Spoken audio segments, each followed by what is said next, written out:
Breaking news. Kurnool bus దగ్ధం ఘటనలో కీలక విషయాలు వెలుగులోకి వస్తున్నాయి.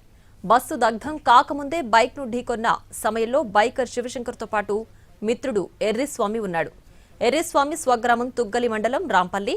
ఇద్దరు కలిసి మద్యం సేవించి ఆ తర్వాత పెట్రోల్ బంకుకు వెళ్లినట్లు సీసీటీవీ ఫుటేజ్లో తేలింది. పెట్రోల్ బంకులో పెట్రోల్ వేయించుకుని వెళ్లిన తరువాతే బస్సు దగ్ధమైంది. దీంతో ఎర్రిస్వామిని పోలీసులు అదుపులోకి తీసుకుని విచారిస్తున్నారు.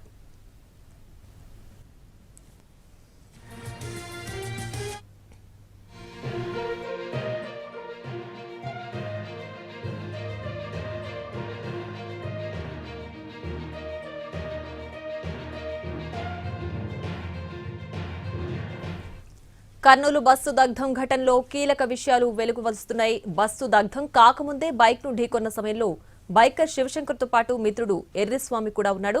ఎర్రిస్వామిని ప్రస్తుతం విచారిస్తున్నారు పోలీసులు. దీనికి సంబంధించి పూర్తి డీటెయిల్స్ మా ప్రతినిధి చంద్రశేఖర్ లైవ్ లో అందించడానికి సిద్ధంగా ఉన్నారు.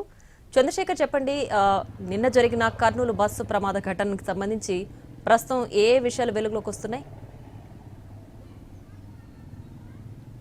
ప్రియా, బస్సు దగ్ధం సంఘటనలో బస్సు దగ్ధం కంటే ముందు ఎర్రిస్వామి అనే వ్యక్తి చాలా కీలకంగా మారారు. ఎందుకంటే బస్సు దగ్ధం కావడానికి ముందు బైకును ఢీకొట్టింది.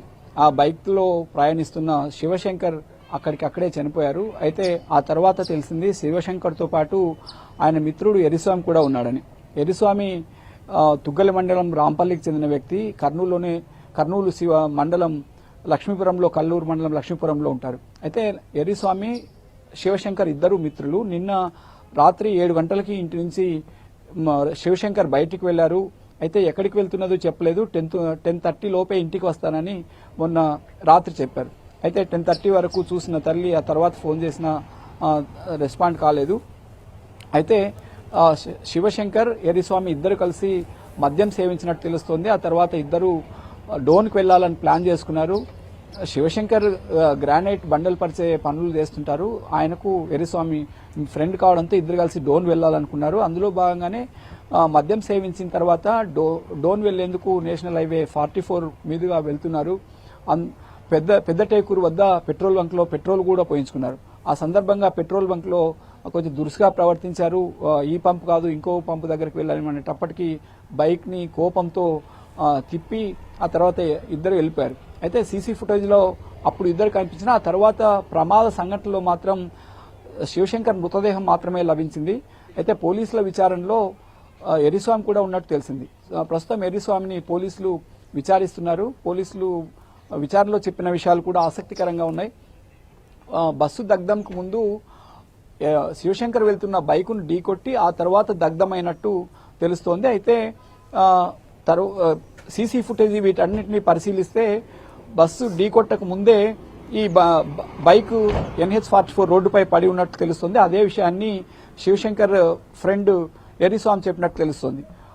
డోన్కు వెళ్లే సమయంలో అక్కడ తామే కింద పడ్డాము, శివశంకర్ అక్కడికక్కడే చనిపోవడంతో తనకు భయం వేసింది, నాకు కూడా గాయాలయ్యాయి, నేను ఆ భయంతో అక్కడి నుంచి పారిపోయినానని ఇప్పటివరకు పోలీసులకు విచారణలో చెప్పినట్టు తెలుస్తోంది.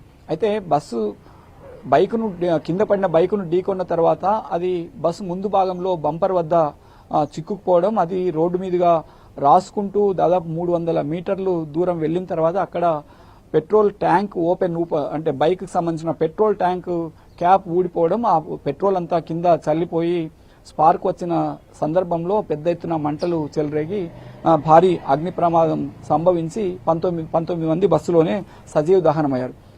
బస్సు దగ్ధం కాకముందు జరిగిన పరిణామాలపై శివశంకర్ కీలకం అయ్యారు. అందుకే శివశంకర్ ను ప్రస్తుతం పోలీసులు విచారిస్తున్నారు. ప్రియా, చంద్రశేఖర్, అయితే ఎర్రిస్వామిని ప్రస్తుతం పోలీసులు విచారిస్తున్నారు కదా. ఈ ఘటన బస్సు ప్రమాదం జరగకముందే శివశంకర్ బైక్ డివైడర్ ను ఢీకొట్టిందా?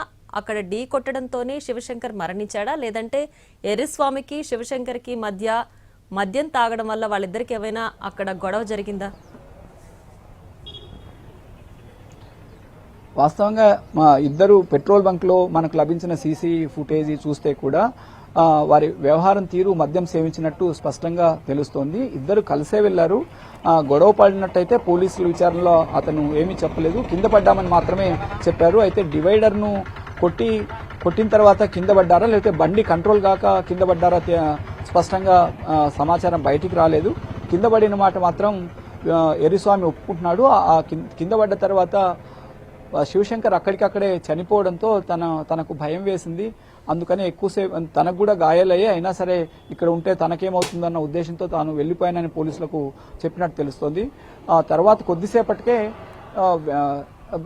ప్రైవేట్ ట్రావెల్స్ బస్సు రావడం, బైక్ను ఢీకొని ఆ బైక్ కూడా ట్రావెల్స్ బస్సు ముందు బంపర్ భాగంలో ఇరుక్కొని రాసుకుపోవడంతోనే స్పార్క్ వచ్చి అదే సమయంలో పెట్రోల్ లీక్ అయ్యి పెద్ద ఎత్తున మంటలు చెలరేగి పూర్తిగా బస్సు దగ్ధమైందని ఇప్పటి వరకు పోలీసులు ఒక నిర్ధారణకు వచ్చారు. ఇంకా ఎర్రిస్వామిని విచారిస్తున్నారు. అంటే బస్సు కాలిపోయిన సంఘటనను కూడా చూశాడా, ఎంతసేపు అక్కడ ఉన్నాడు, ఎక్కడికి వెళ్ళాడు, ఇద్దరు కలిసి ఎక్కడ మద్యం సేవించారు, వీటన్నిటి విషయాలను పోలీసులు ఆరా తీస్తున్నారు. Priya. Right Chandrashekar, thanks for the updates.